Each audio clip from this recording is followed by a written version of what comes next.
¿Cree que Estados Unidos acabará desintegrándose como la Unión Soviética? No, porque la Unión Soviética era una organización, un país artificial,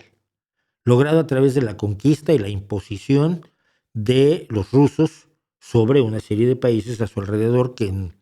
siempre habían además combatido al imperio ruso: Kazajstán, Tayikistán, Chechenia, Bielorrusia, no me acuerdo, son un montón de países, son los que eran 15 países los que conformaban la Unión Soviética. Y fue un país falsificado y que además acababa siendo colonia rusa, que es lo que pasa precisamente cuando el Holodomor, cuando Stalin decide que quiere todo el grano de Ucrania y de Kazajstán para exportarlo para su programa de industrialización, lo que provocó que millones de personas murieran de hambre en Ucrania y en Kazajstán. En Ucrania se llama el Holodomor, no sé en Kazajstán cómo le llaman, la hambruna kazaja, supongo. Lo hizo porque él iba para la gloria de la Unión Soviética, le daba igual Ucrania, que le daba igual incluso su propio país, que era Georgia, que Stalin había nacido en Georgia, o Kazajstán. Entonces, siempre hubo resquemores y recelos de la parte de la población, no de los políticos, obviamente, no de los políticos de los partidos comunistas,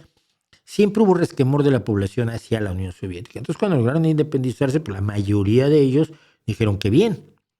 No pasa eso con Estados Unidos, donde los estados se van creando con la misma población, que aparece primero en las colonias y que luego tiene toda una inmigración europea gigantesca que va permitiendo